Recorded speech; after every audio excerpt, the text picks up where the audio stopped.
Will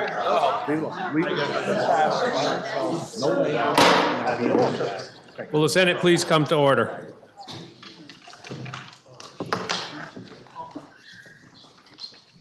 Devotional exercises will be conducted by the Reverend Christy Leary from the Leaders of Faith Foundation of Windsor. Welcome.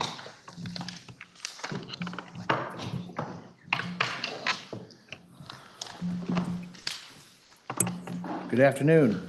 Good afternoon. The topic of the devotional today is based on the lyrics from a song sung by the band Foreigner. I want to know what love is. I want you to show me. Thankfully, I'm not going to sing it. But the love that we're here to discuss today is not romantic love, but rather brotherly or neighborly love.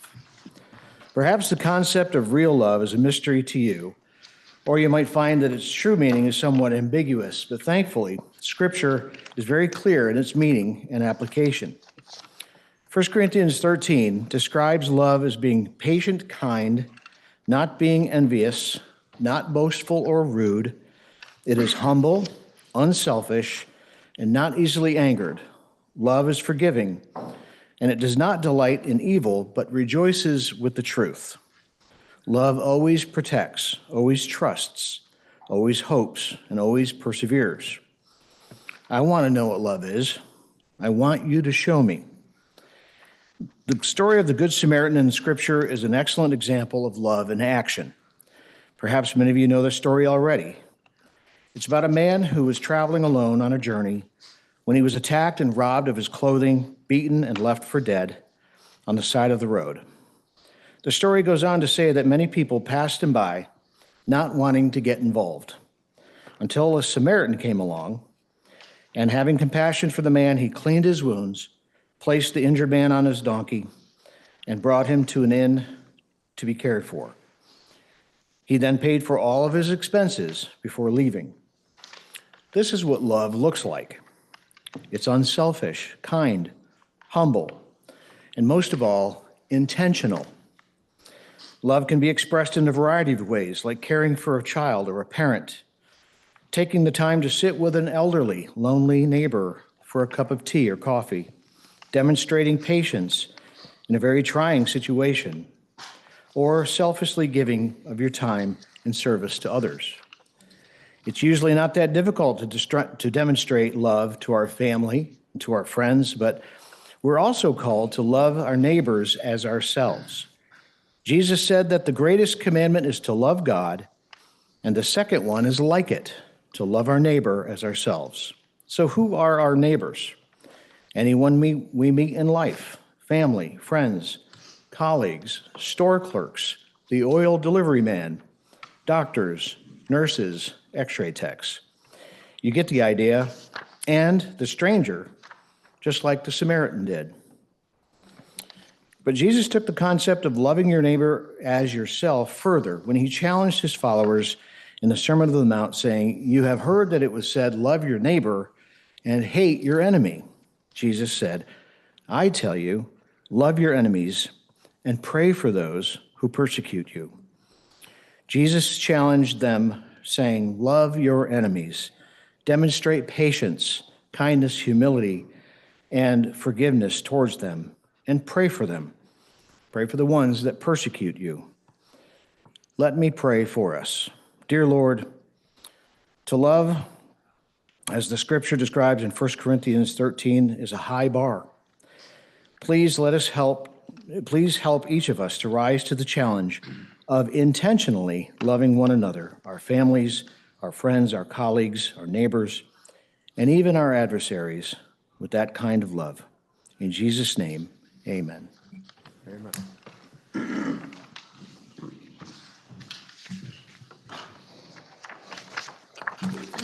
Are there any announcements? Orders of the day. We have H27 for third reading. Are there any amendments prior to third reading? Listen to the third reading. H27, an act relating to the Domestic Violence Fatality Review Commission. The question is, shall the bill pass in concurrence with proposal of amendment? Are you ready for the question? Are you ready? If so, all in favor say aye. Aye. All opposed, nay. The ayes have it, and we passed H27 in concurrence with proposal of amendment. We have on the calendar for action H339, introduced on February 25th of 2025. It was referred to the Committee on Economic Development, which reports it has considered the bill and recommends that it ought to pass in concurrence. Listen to the second reading of the bill. H339, an act relating to removing the repeal of 7 VSA Section 230. I recognize the senator from Chittenden, Senator Chittenden, for the report of the Committee on Economic Development. Thank you, Mr. President. H339 intends to make permanent the off-premise alcohol sales, also known as cocktails to go, that was initially permitted by Act 70 in 2021 during the pandemic.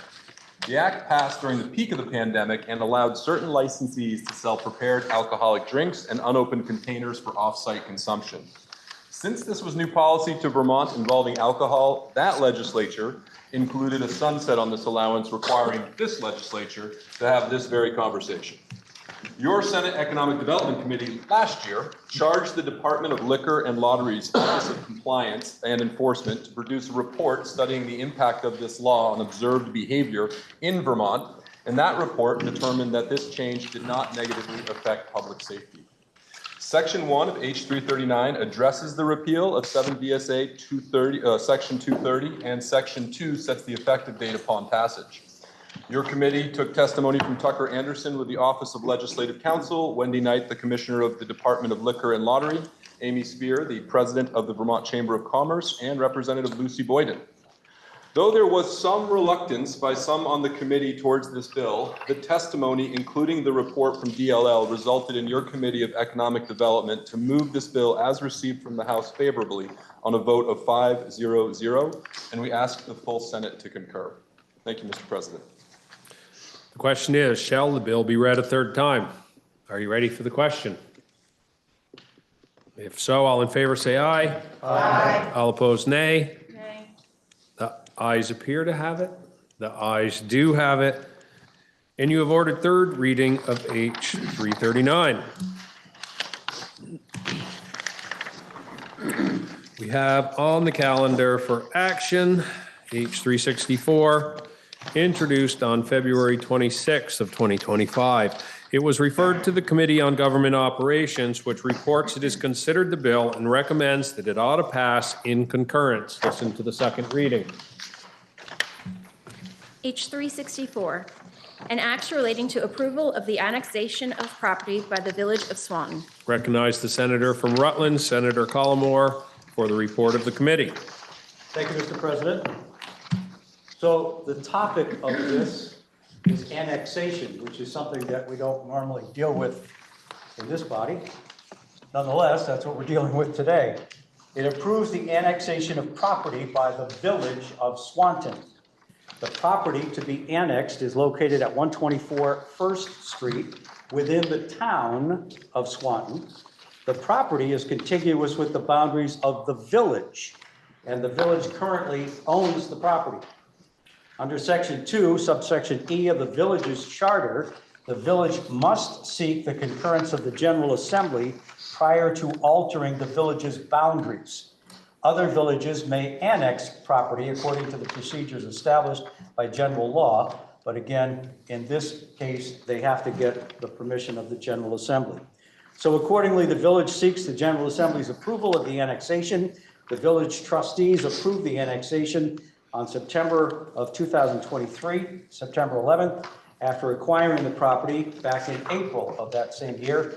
Both the village and town legislative bodies have approved the annexation, including in recent votes held in April of this year.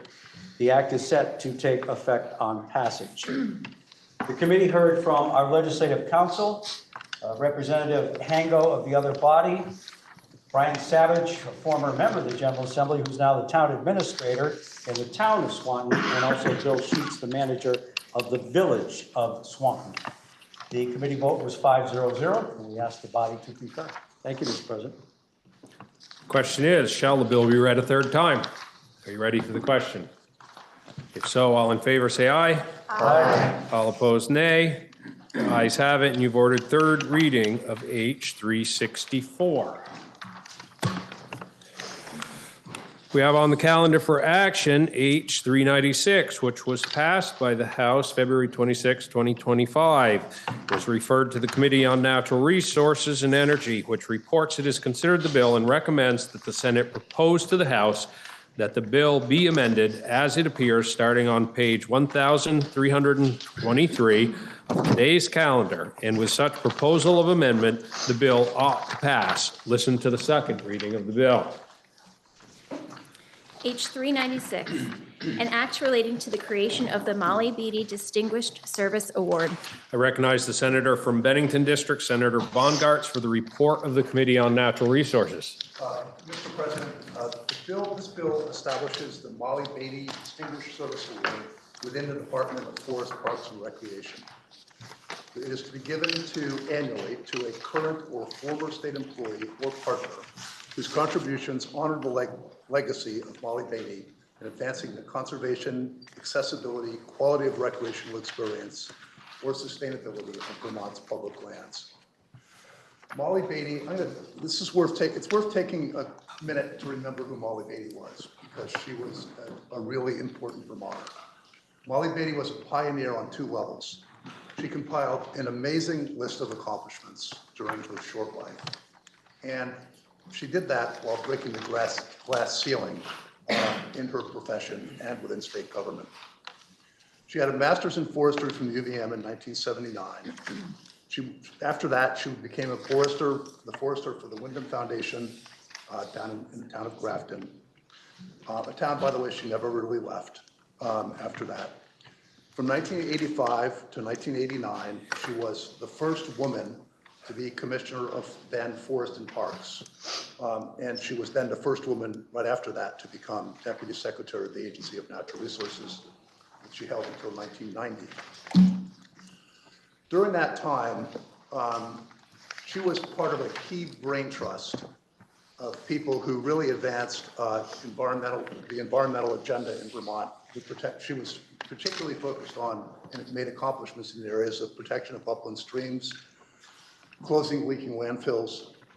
She was a key player in developing the Housing and Conservation Fund. And she laid the groundwork during her time for the lands later protected during the Keene administration.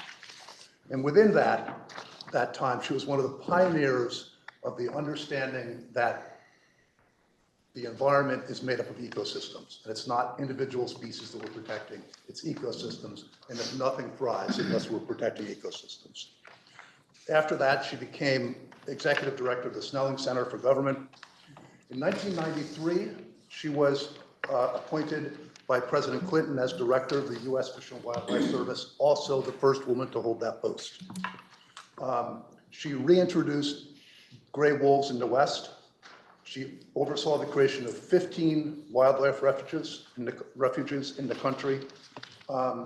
And she defended against vigorous opposition both the Endangered Species Act and the Alaska Wilderness Act. Again, during her time as Director of Fish and Wildlife, she focused on ecosystems against fierce opposition. Molly, in terms of she led an amazing life, but then she drew a short straw, dying of brain cancer in 1996, while she was still director of the service back in Grafton at age 49. After her death, Congress named an 8 million acre wilderness area in the Arctic National Wildlife Refuge after her. Just going back to Molly being a pioneer on two levels, that the glass ceiling part, her life in the arena in which she operated was not easy. She faced sexism within both the forestry industry, all dominated by men at the time, frankly within the department, the legislature, and within Congress. Some of it was quite heated. Along with Madeline Kunin, who appointed her, she was part of this, a group of strong women actually leading things in Vermont and then on the national stage in a sometimes very hostile environment. I talked to some people as I was preparing this, and one of them was former Senator Doug Racine, who spent a lot of time with Molly during his time on the Natural Resources Committee. At the time, she was both commissioner and then deputy secretary. He sent me a long email sort of describing things about her, and he closed with this, and if I may have permission to just read a quick quote Yes. from Senator Racine. He closed with the following: her story is one of grace, courage, determination, and most of all, accomplishment. We do well with this bill to remember Molly Beatty. Oh, by the way, 5-0. By the way, the question is, shall the Senate propose to the House to amend the bill as recommended by the Committee on Natural Resources and Energy? Senator from Chittenden. Thank you, Mr. President. I do have one question. Mr. President, I support this whole- The senator from Bennington is interrogated. Thank you very much. I support this wholeheartedly. I think it's, in fact, overdue, and I thank the committee for it. I'm just looking at the word partner on line 13, and I'm wondering how that's understood by the committee. Yeah. That is a good question because we had some discussion about that. And we decided we toyed with it, we decided to leave it the way it came, that word, the way it came from the House, because the way it was explained to us is that it just meant like a volunteer greeter at the Forest and Parks, or people who might have raised money for something, or just whatever it might be, and they just wanted that. It made sense just to leave that term a little bit loose and give them the agency to just figure out who the right person was to receive this award every year. Thank you very much. And I did not say, but you've given me the cue to do it, that there's no money attached to this because it's really just, it's an award. A piece of paper, likely, honoring somebody. So thank you. Thank you. Senator from Chittenden. Mr. President, I got to the UVM Rubenstein School of Environment and Natural Resources in 2004. And the legacy and the memory of Molly Beatty was still very fresh. That was the school where she received her master's degree. And so I would be remiss in not acknowledging that new generations of women who enter a male-dominated field in environment and natural resources and who are considered uppity and who really care about policy are always told you would have loved Molly Beatty. And it's a huge honor to have attended the same school that helped give rise to her leadership.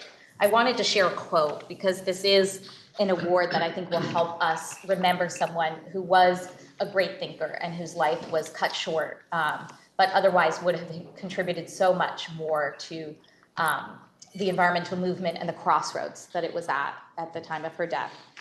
And if I may, Mr. Without President, objection. I believe there is only one conflict, and that is between short and long-term thinking. In the long term, the economy and environment are the same thing. If it's unenvironmental, it is uneconomical. That is the rule of nature. Are you ready for the question? The question is, shall the Senate propose to the House to amend the bill as recommended by the Committee on Natural Resources? All in favor, say aye. Aye. All opposed, nay. The ayes have it. Oh, where am I? The ayes have it.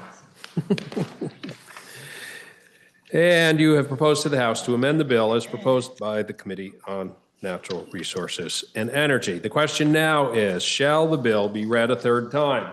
Are you ready for the question? If so, all in favor say aye. Aye. All opposed, nay. The ayes have it, and you have ordered third reading of H 396.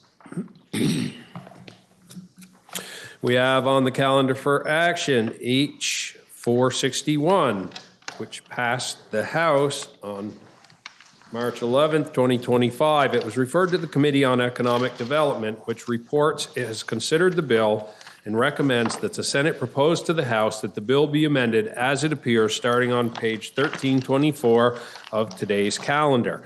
And with such proposal of amendment, the bill ought to pass. Affecting the expenditures of the state, the bill was referred to the Committee on Appropriations, which recommends that the bill ought to pass in concurrence with proposal of amendment as recommended by the Committee on Economic Development. Listen to the second reading of the bill. H 461, an act relating to expanding employee access to unpaid leave. I recognize the senator from Chittenden, Senator Chittenden, for the report of the Committee on Thank you, Economic Mr. President. Development. Me again. I was a little brusque with my last one because I knew I was coming up again. So I'll walk through this a little bit longer of a bill. So this bill is about Vermont's Parental and Family Leave Act, which is currently in place, that provides that eligible employees may take, current law, up to 12 weeks of very key unpaid job-protected leave for the birth or adoption of a child or for the serious health condition of the employee or the employee's child, parent, spouse, or parent-in-law. This bill, H 461, does not increase the amount of unpaid leave available to covered employees, but does provide additional grounds for which an unpaid leave can be taken to include bereavement leave within some parameters I'll talk about when we get to that section, safe leave, as well as military, also known as qualified exigency leave, and it adds a more inclusive definition of an employee's family member, of an employee's family members. This bill also extends coverage under the Vermont's Parental and Family Leave Act to airline flight crew employees who meet the special eligibility requirements for coverage under the Federal Family and Medical Leave Act. They have a different nature of employment, so we just added some consideration for that. I'll go through the sections now. Section 1, the intent. It's important to read. Don't always read the intent, but I think it does it is worth noting. It is to align Vermont's family leave policies with inclusive and equitable standards, ensuring that LGBTQ families, workers with low income, and individuals with non-traditional family structures have equal access to caregiving leave without undue burden. That's the intent. Section 2, definitions. This adds several new definitions to the statute, including bereavement leave for the death of a family member, which covers leave related to the administration or settlement of deceased estates. Bereavement leave must be taken within 1 year of the deceased death, and I will be speaking about additional parameters relating to bereavement leave when we get to that section. Domestic partner, so we're still in definitions. Domestic partner is defined as an individual with whom the employee has an enduring domestic relationship of a spousal nature, which meets several criteria, such as sharing a residence for at least 6 months. It's worth noting that this is also the definitions used in the State Code of Ethics elections disclosure form, as well as the Municipal Code of Ethics. So it is just applying some synergy to our area around family or unpaid leave. Domestic violence, another definition. Domestic violence, sexual assault, and stalking are defined by reference to statutory provisions on domestic violence and orders against stalking or sexual assault. The definitions of covered employees and employees remains unchanged other than the additional coverage for eligible airline flight crew employees. My sister is a flight attendant, my brother-in-law is a pilot, and they do have much different work schedules. So it was important to consider the federal guidelines around unpaid leave for that profession. The bill includes an expansive definition for family member that includes children, parents, civil union and domestic partners, grandparents, grandchildren, and siblings of the employee and the employee's spouse or partner, thereby providing access to job-protected, unpaid leave to individuals in non-traditional family structures.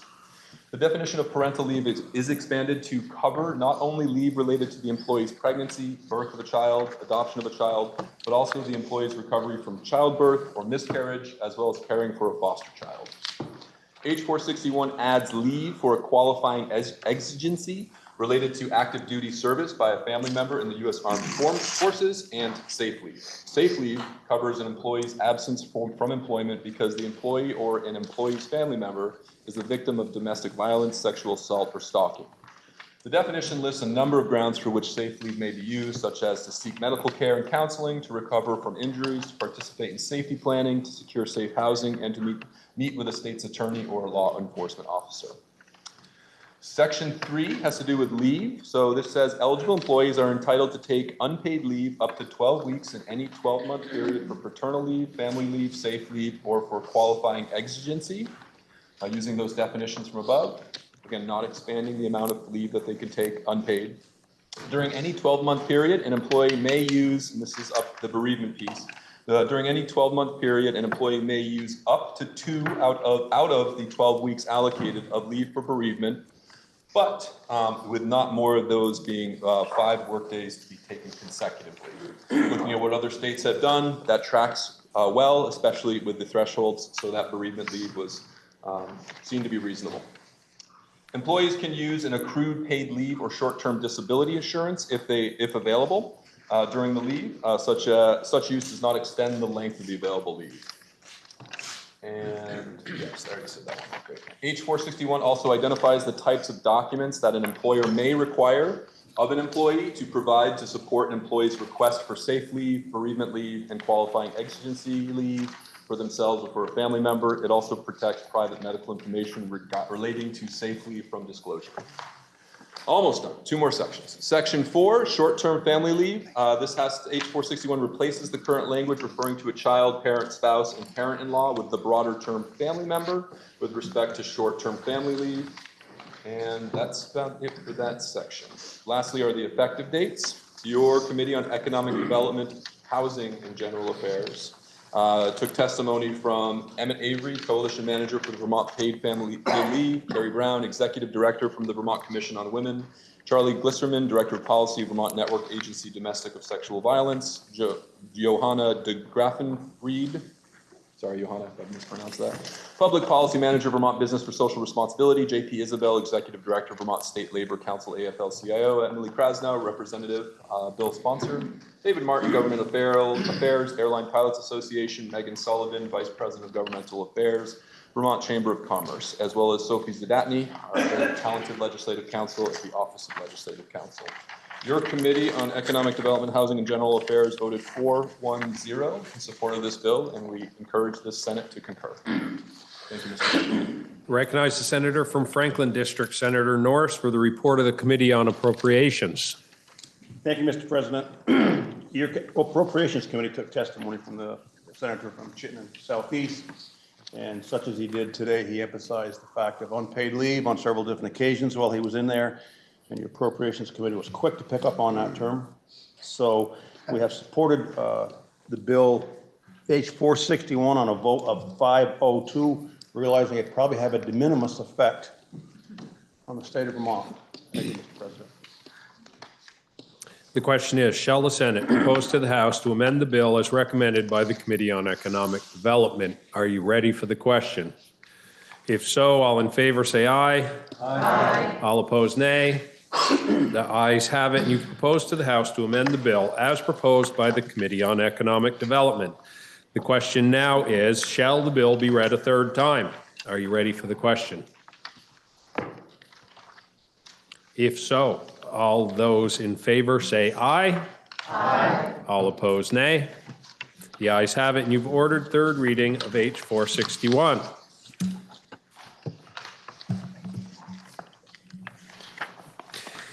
We have on the calendar for action H481, which passed the House March 18th of 2025. It was referred to the Committee on Natural Resources and Energy, which reports it has considered the bill and recommends that the Senate propose to the House that the bill be amended as it appears beginning on page 1332 of today's calendar. And with that, such proposal of amendment, the bill ought to pass. Affecting the revenues of the state, the bill was referred to the Committee on Finance, which recommends that the bill ought to pass in concurrence with proposal of amendment as recommended by the Committee on Natural Resources and Energy. Affecting the expenditures of the state, the bill was referred to the Committee on Appropriations, which recommends that the bill ought to pass in concurrence with proposal of amendment as recommended by the Committee on Natural Resources and Energy, with further proposal of amendment by the Committee on Appropriations. Listen to the second reading of the bill.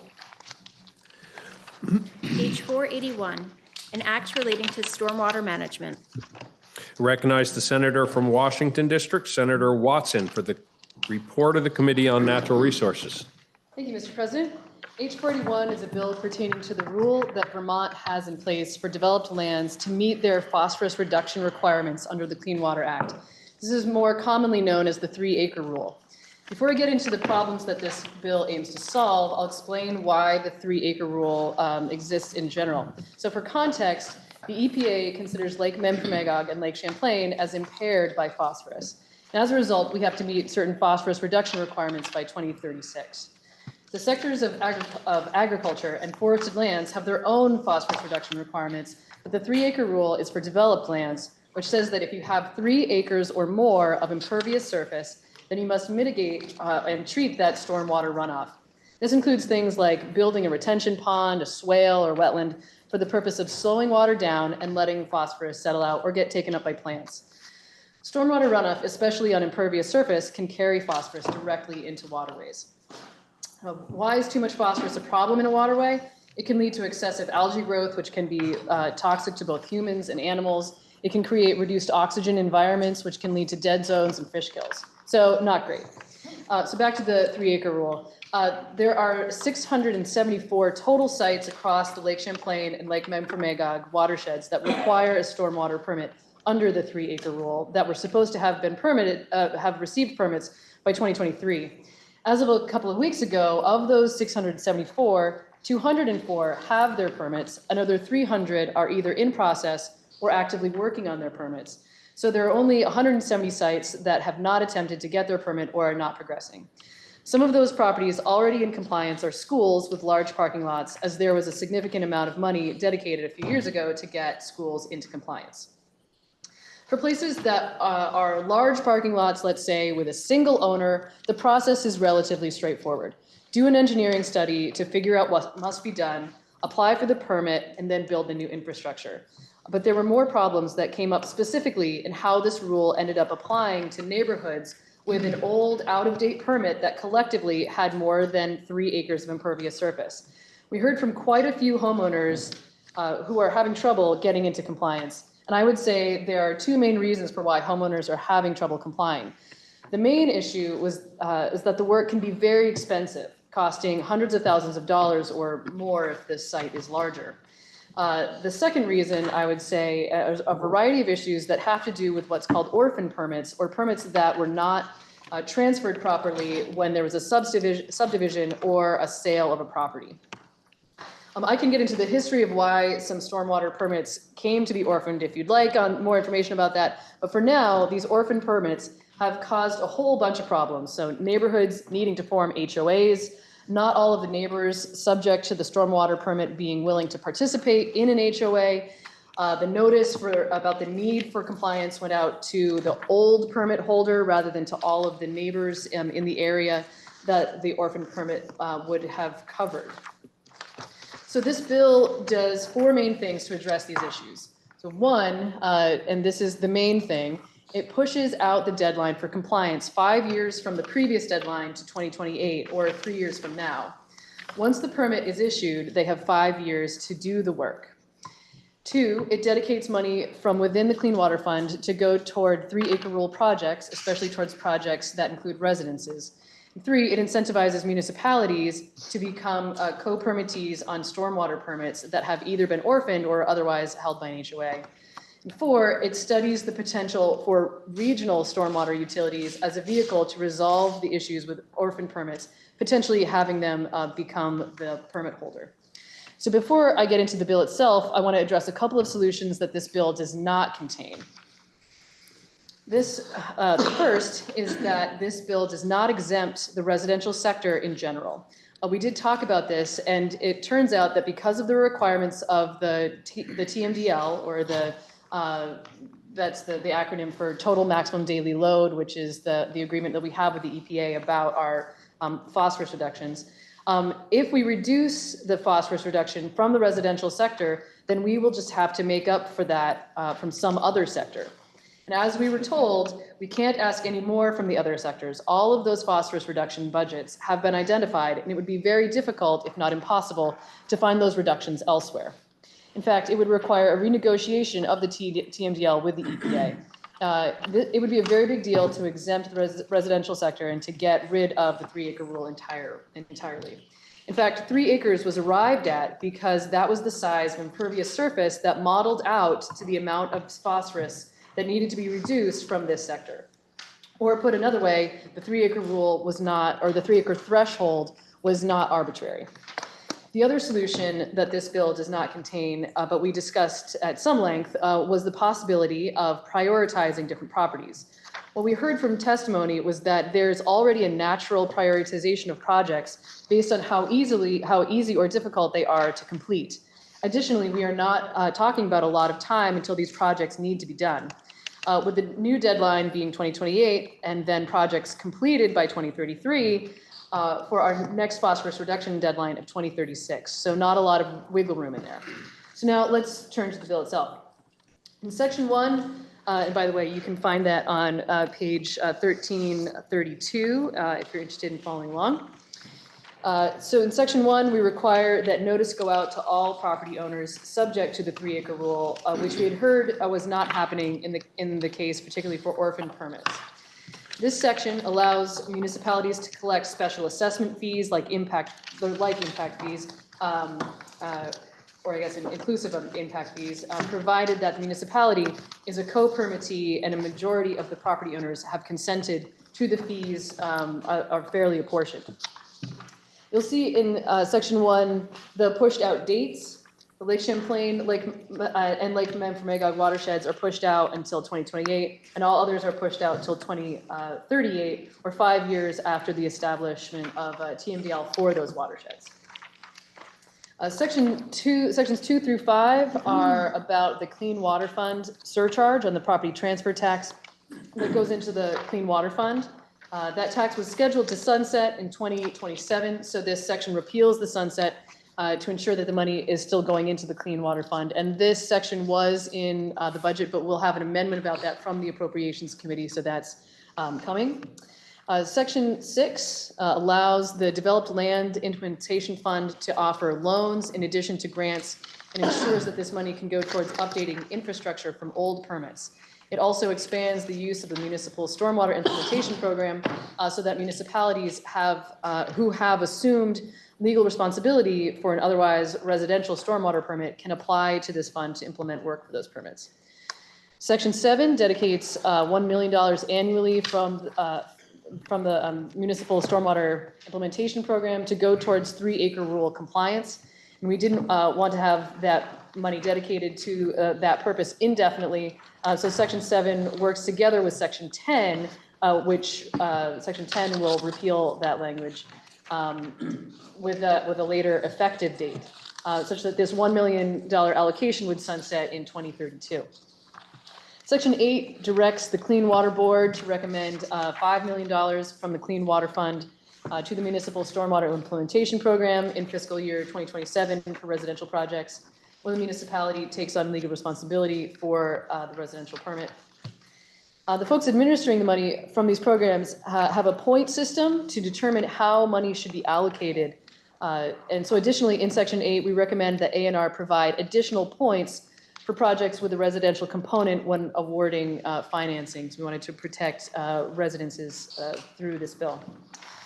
Section 9 is a section added by the Senate to create a public resource guide that would help homeowners navigate the system and know what to do or what their options are if they run into difficulties like the lack of a homeowners association, the lack of space to implement stormwater mitigation on site, etc.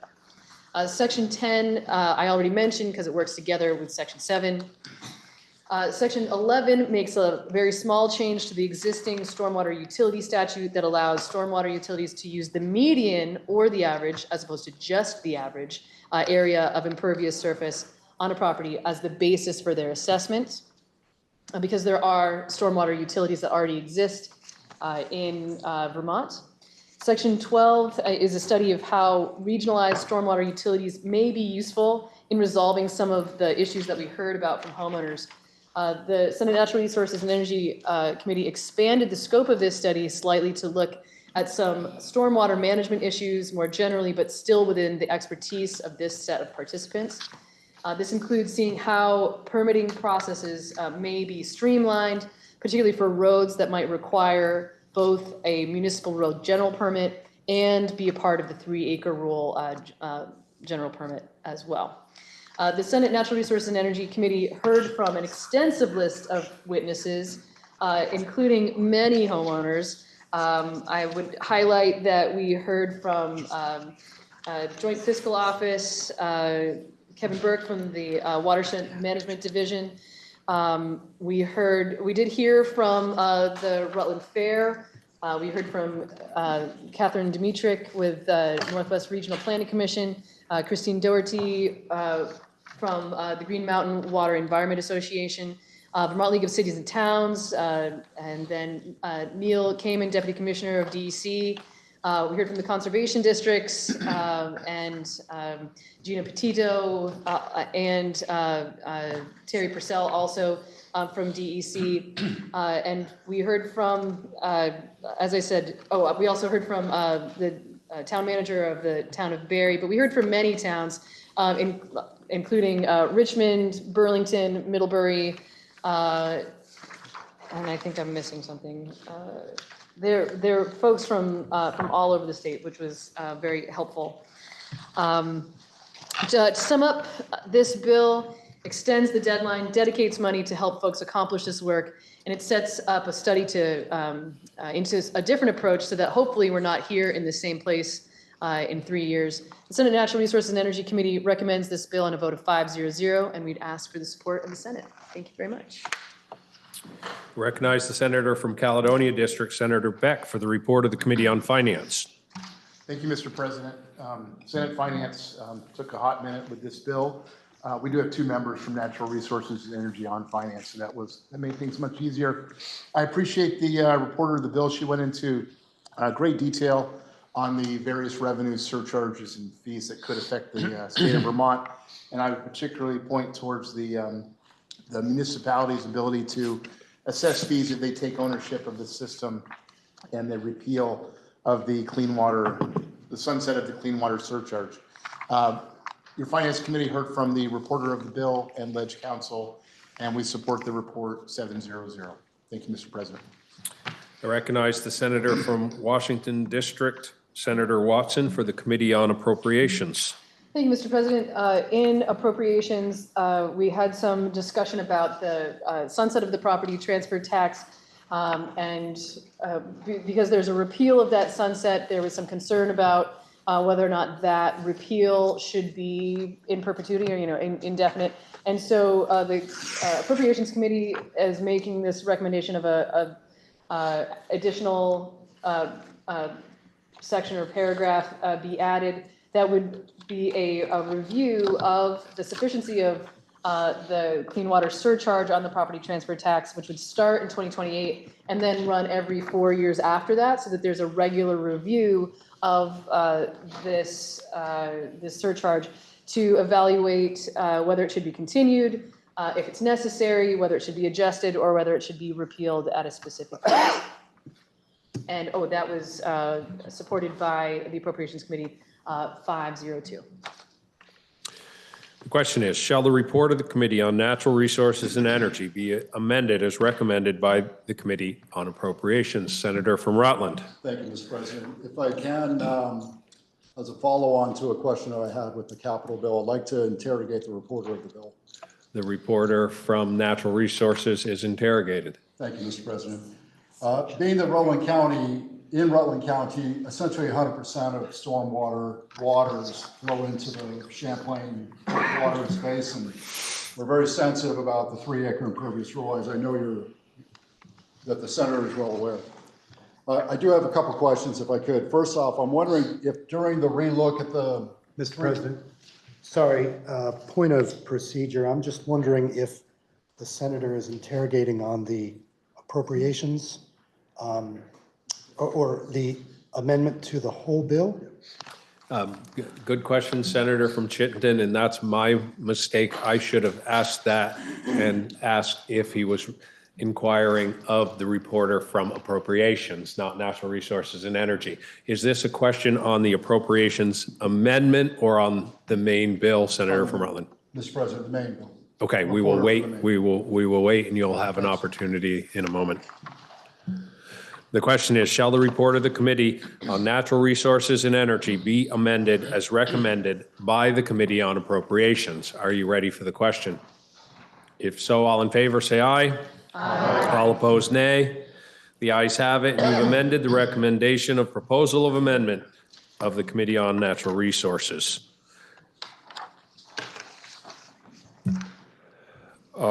We now go to the amendment. Senator from Wyndham, are you proposing an amendment? Yes, Mr. President, thank you. I am. And you have that amendment in your calendar. And it is on page 1343, and it is a friendly amendment. This bill is a terrific bill. It's necessarily complex because the issue is complex. The amendment refers to municipal stormwater utilities. So those are utilities that are created by a town. We have some of those utilities currently. The only ones we have in the state exist because they're created as an EPA requirement, and that requirement came with assistance. No other utilities have been created since then, generally because of the complication in the process and the cost to set up and establish a utility. Once a utility is established, it's relatively easy to maintain. And so this bill, the underlying bill, addresses one of the big problems, which is the orphan communities and how to deal with existing permits. So in addition to the mechanisms contemplated in the underlying bill, the amendment would allow for stormwater utilities to also take over that responsibility. Let me go to the substance of the amendment. It does three things. It allows municipalities to receive assistance under the program for design or engineering services necessary for the formation of a municipal stormwater utility. So that's the existing fund that was modified. It would include the ability of towns to receive assistance.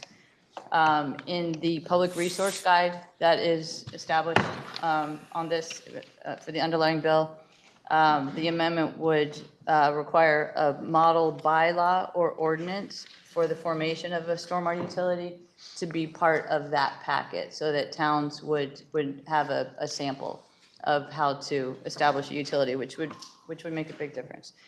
And then in the regional stormwater utility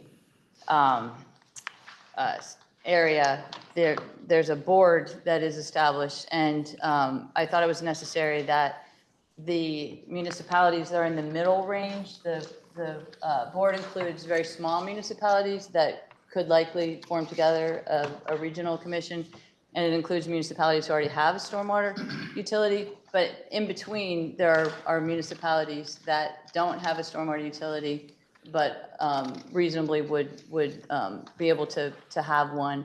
And the way that was defined, it was really helpful. It was from our legislative council, and we didn't do it by population. We used a municipality with a designated downtown area served by water and sewer infrastructure that is not subject to an MS4 permit. So it means it's smaller than the MS4s or in a different region. It's not in the Lake Champlain region. But it has a downtown, because having a downtown means that you have a lot of activity and you're more likely to be able to financially support a stormwater utility as well as need a stormwater utility. So those are the three items, and just a reason to support just the bill generally and the amendment is that stormwater utilities, think of them as a financing mechanism for municipalities. Right now, property taxes is our main form of, or way of getting revenue. What a stormwater utility does is it addresses often half to a quarter of the highway budget. So think about the highway budget of your town and think about how much of that work goes towards stormwater. So that would include ditching, that would include grading, that would include culverts. Culverts are getting really expensive. That amount of work would be financed, paid for by a stormwater utility, and paid for on the basis of the impervious area. So it's more fair than a, I think it's more fair than a property tax, and non-taxable properties that generate stormwater would also pay. So folks who are generating stormwater who currently do not pay municipal property taxes would pay for stormwater. And they would have an incentive to reduce their stormwater generation because they would pay less if those were in effect. So I can talk more about it, but I won't unless anybody has any questions. But I do, the committee voted 5. Senator from Washington. Thank you, Mr. President. The Senate Natural Resources and Energy Committee did hear this amendment, and we approved it unanimously. The question is, shall the recommendation of proposal of amendment of the Committee on Natural Resources as amended be further amended as moved by the senator from Windham? Are you ready for the question? If so, all in favor say aye. Aye. All opposed, nay. The ayes have it, and you have further amended the recommendation of the proposal of amendment of the Committee on Natural Resources. Senator from Rutland. Thank you. So to follow on where I left off, Would you like to inquire of the senator from Washington? Mr. President, if I may. Okay. Interrogate the reporter of the bill. The reporter is interrogated. Thank you, Mr. President. And so again, in Rutland County, we're very sensitive to the 3-acre impervious surface rule based on the fact that the entire county flows into the Champlain Waters Basin. We affectionately in the county refer to the 3-acre impervious surface rule as the rainwater tax. But if I can ask 2 questions of the senator, the chair of Natural Resources. First is, during testimony for the 3-acre impervious surface rule, which is being relooked at during this session, was there ever a total cost breakdown to the state for the implementation of the 3-acre impervious surface rule? Thank you, Mr. President, for that question. We did not ask that question exactly in committee, but we asked something similar. One of the issues that I raised was what was the leverage rate, because a lot of the money that is in here is not intended to cover the whole cost of all of these projects. Like these are, a way to help get people started or get them, to completion or whatnot. So it does leverage a lot of private dollars. And as you might expect with a question like that, the answer was that it depends, because for some folks it leveraged a lot of money. For some folks it leveraged not very much. So that left us without necessarily a clear answer as to what the whole amount was, but knowing that the money that is identified here is not intended to cover the whole cost. Thank you, Mr. President. And so what we're referring to now is the cost for engineering and the cost of mitigation for these projects. And I understand that perhaps the committee doesn't or didn't receive testimony on the impact to municipalities, businesses, or residents, but I'm wondering if, at the very least, if the total impact for, again, engineering and mitigation was estimated for the impact on the state. Mr. President.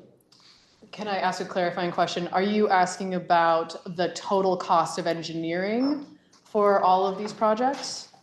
Thank you, Mr. President. So what I'm interested in is if the total cost of engineering and mitigation was ever estimated for the impact on state government to try to create the boundaries. Not the entire state, now that we understand that residences, businesses, and municipalities were not summed up in any potential impact, financial impact on the state, but at least impact on the state government, Mr. President. That is a good question, and I believe there was there was a similar question about that related to the capital bill, and we did not similarly get an answer about the total cost to the state government for those costs. Thank you, Mr. President. And the second question is, was there ever a breakdown offered for the sources of phosphorus as they differentiated between developed lands and farmland? Is there anything that can be offered by the committee in that regard, Mr. President? Thank you, Mr. President, for that question. I believe we did see some graphs to that effect, and I'm happy to dig into that and find you some graphs for a third reading. Thank you, Mr. President, and I thank the senator. Mr. President, so I do support the expansion of the deadline for the 3-acre impervious surface rule. But given what we know in our own county about the massive cost for the programs, I would submit that the 3-acre impervious surface rule's negative impact on businesses and residential areas be considered in the next session of the biennium, given again the enormous impact of the rule, and I thank the president. Senator from Chittenden. Thank you, Mr. President. I don't think Senator Mazza would approve, but I rise to offer some appreciation and thanks for this bill being taken up by the Senate Natural Resources Committee. There are a lot of matters that we could be considering this session, and I just appreciate that as much as this didn't impact every Vermonter out there, those Vermonters that it did impact, this is going to do a lot to help. I also, Mr. President, would just echo the comments I heard from the senator from Rutland. This gives time. This gives breathing time for people to get their resources together, their thoughts together, to talk to engineers and talk to attorneys. But I do think that more needs to be done on this 3-acre rule, because I do see that this is focusing our limited amount of resources and often solving or putting in stormwater utilities or solutions that aren't having the greatest impact on our waterways. So I look forward to continued conversations on this, and I very much appreciate Senate Natural Resources for finding the time for this important topic for all of our residents that are struggling with this topic. Thank you, Mr. President. Senator from Rutland. Thank you, Mr. President. I'd also like to interrogate the reporter of the bill. The reporter is interrogated. I believe, Mr. President, the senator had referenced one of the witnesses as being the Vermont Fair. Statutorily, it's actually the Rutland County Agricultural Society, Inc., better known as the Vermont State Fair. And I'm wondering whether the senator could characterize their testimony in support or lack thereof of this bill, if they offered any opinion at all. Thank you, Mr. President. I don't recall if they were specifically for or against, but what they did tell us was the difficulty that they were having with complying with the 3-acre rule. And I believe there's been some further investigation into that, which I very much appreciate, because they were having some difficulty complying, particularly because of the constraints of their geography. And so we did take testimony on what happens if there are places that the site simply cannot accommodate stormwater mitigation on that site. There are some options that people have at that point, but it's in the category of if there are no other options, you can look at offsite mitigation, et cetera, with some other alternatives. And this is one of the reasons why we wanted to ensure that there was a guide for homeowners, for property owners in general, to know how to navigate this, to know what their options are, should they not be able to accommodate on-site mitigation. And yeah, so I'm not sure if I've answered your question exactly, but that is what I recall. I believe you have, and I thank the senator. Thank you. Thank you, Mr. President. Senator from Addison. Thank you, Mr. President. I rise as a member of the Senate Natural Resources Committee, and I hear the frustration with a few senators about the cost of this mitigation efforts under the 3-acre rule, and also the sort of impact of stormwater, both the cost and whether or not we're getting the bang for a buck. These are questions that I asked repeatedly in the Senate Natural Resources Committee, and I asked the Department of Environmental Conservation for tons of data and a prioritization list, a list of every single site in the state that is required to meet the 3-acre rule, whether there was some other way we could do this. Is there another solution? Could we switch things around? Could we pay for it differently? I lost a lot of sleep over this, but also was convinced at the end that there is not an easy solution to doing that, Mr. President. And for the senators who haven't been here for a really long time, and this is actually when I'm missing my former seatmate who has an incredible knowledge about this area and the history of the Clean Water Fund and all of the Lake Champlain total maximum daily load, and can go on and on and on about it, believe me. But there was a lot of analysis that was done in the I think it was around 2015, about the federally required TMDL. This is not the state of Vermont saying to do this. This is a federally required TMDL for the health of Lake Champlain. And so we have been required, and there is a model that models out how much runoff comes from different sectors in the state and how much runoff needs to be mitigated from each of those sectors of the state. It was all negotiated with the Environmental Protection Agency at the federal level, and Vermont is held to it legally. And there was also an extensive analysis of the cost and how to pay for it that was completed by our former treasurer, Treasurer Beth Pierce. And in my very first session, this was a whole conversation about how we were going to pay for it. And that was when the Clean Water Fund and the property transfer tax portion was put in there to help pay for this. So there is a lot of financial analysis. There's a lot of sector analysis that has gone into this. I think this bill, we did as best we could to mitigate some of the pressures that a lot of our property owners are feeling. We heard from tons of people, and I had a lot of empathy. I think the whole committee had a lot of empathy for them.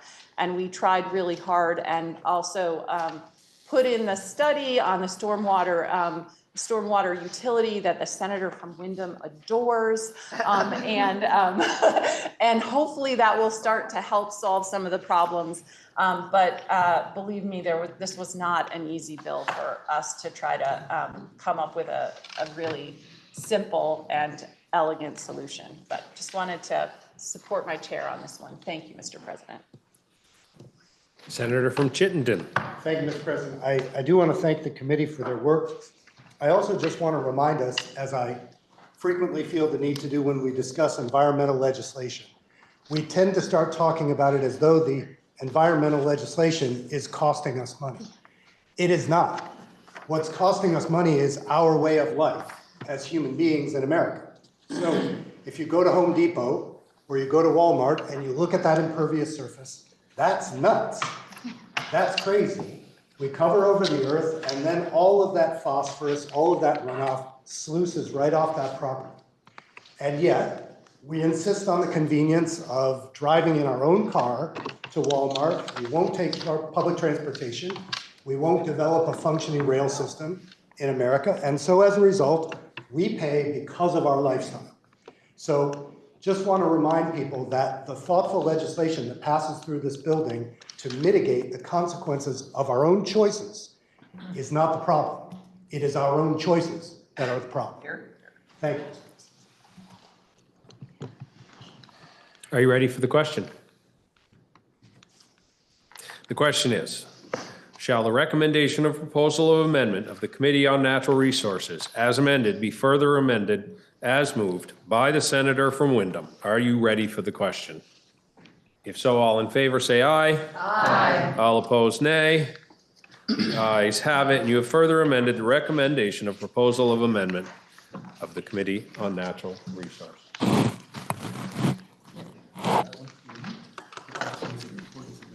Oh, well, I just wanted to confirm that they were sure of that amendment. The question now is, shall the Senate propose to the House to amend the bill as recommended by the Committee on Natural Resources as amended?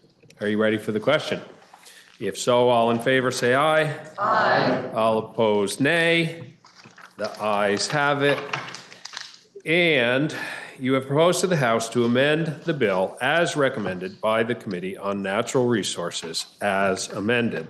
The question now is, shall the bill be read a third time?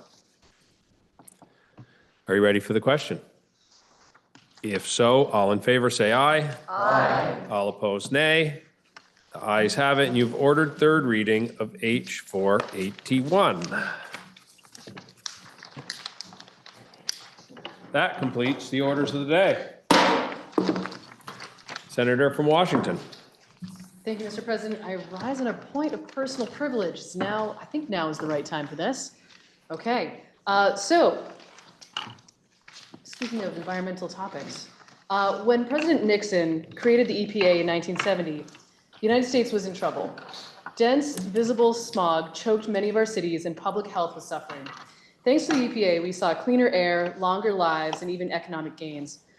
We need the environmental regulation that came through the EPA because left unto themselves, corporations whose only moral compass is the ethic of making money don't tend to make business choices with the best interest of humanity in mind. We need corporations to follow health and safety rules that ultimately protect us all. This is true across the board, from food inspection to water quality standards.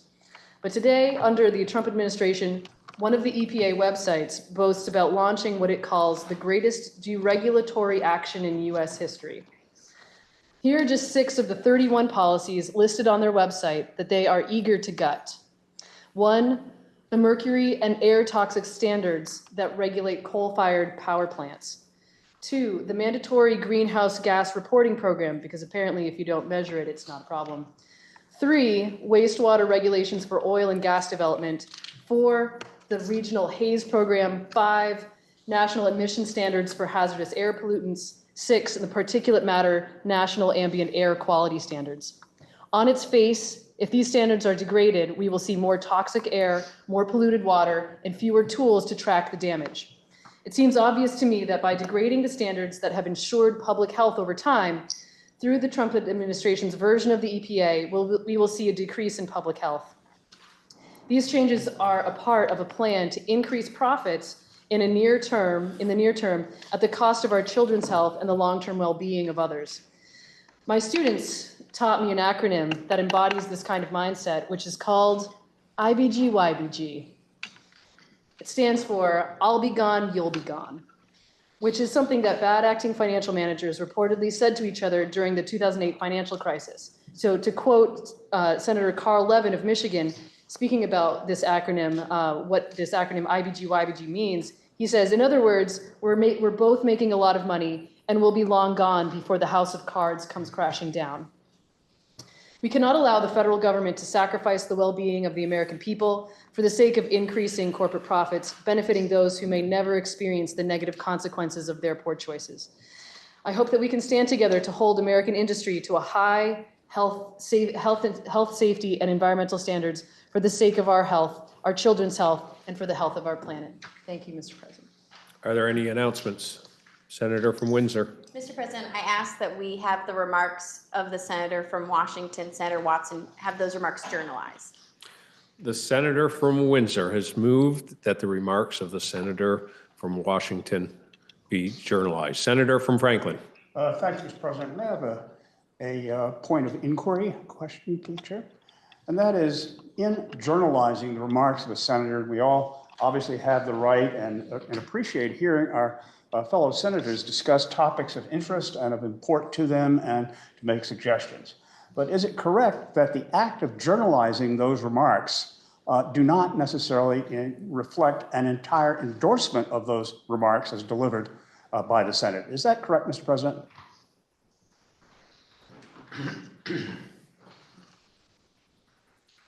That would be correct, Senator from Franklin. Thank you, Mr. President. Are you ready for the question? If so, all in favor say aye. Aye. All opposed, nay. The ayes have it, and we've moved to journalize the remarks of the senator from Washington. Senator from Chittenden. Thank you, Mr. President. Pending further announcements, I would move that the Senate stand in adjournment until 11:30 a.m. Friday, May 9th. And if I might make the first of those announcements, there'll be a brief Rules Committee meeting immediately following the floor. So if I could ask Rules Committee members to remain, that would be great. Thank you, Mr. President. Are there further announcements? Senator from Washington. Thank you, Mr. President. Senate Appropriations Committee will not meet. We have conference committees of our members that are hindering our ability to do so. Senator from Washington. Thank you, Mr. President. Senate Finance will meet at 2:20. Senator from Rutland. Thank you, Mr. President. Government Operations will meet at 2:15. Senator from Wyndham. Thank you, Mr. President. Senate institutions will not meet as we have conference committee. Senator from Bennington. Mr. President, the Education Committee will meet at 2:20. Senator from Windsor. I hope many members of the Senate will meet at Cabaret tonight at the Capitol Plaza at 7 o'clock. We now at least have 2 acts representing the Senate, and there may be more in the wings. Anyway, I encourage you to come. For new members, it is really a special time for us to consider all our various behaviors and habits and memorable moments. So thank you. Look forward to seeing you at the Capitol Plaza at 7. Are there any further announcements? Senator from Chittenden. Thank you, Mr. President. If 2 acts by the Senate wasn't enough to entice you, I think my 2-year-old daughter will be part of one, and she may or may not be playing you. So we'll have to find her a mustache. That is not what I wanted to announce, Mr. President. Some of you may have noticed some additional activity in the State House today, and it's really predicated on Vermont judicial system and judicial nominees that we can be extremely proud of on the national stage right now. Vermont has been making headlines and making history in challenging some of the more unconstitutional and potentially contemptuous to the rule of law components of some of our immigration practices right now. A nonpartisan volunteer group of Vermonters has come together to form an immigration legal defense fund in Vermont. Our goal is to raise $1 million or more. Myself, Treasurer Mike Pichik, Patty Comline, Sue Minter, the United Way of Northwest Vermont as the fiscal sponsor, and the Vermont Asylum Assistance Project as the main beneficiary of these funds are just some of the leaders coming together with lots of donors. The website for the fund is vermontlegaldefense.com, and I would very much encourage all of us to spread the word among our constituents, because many of us have been hearing from our constituents asking what they can do to be helpful as friends, neighbors, and loved ones are under threat. Thank you, Mr. President. I'm hoping your child has an appropriate mustache for tonight, as I won't be able to be there. Are there any further announcements? Seeing none, the senator from Chittenden Central has moved that the Senate stand in adjournment until 11:30 a.m. Friday, May 9th, 2025. Are you ready for the question? If so, all in favor say aye. Aye. All opposed, nay. The ayes have it, and we'll stand in adjournment until 11:30 a.m. Friday, May 9th, 2025.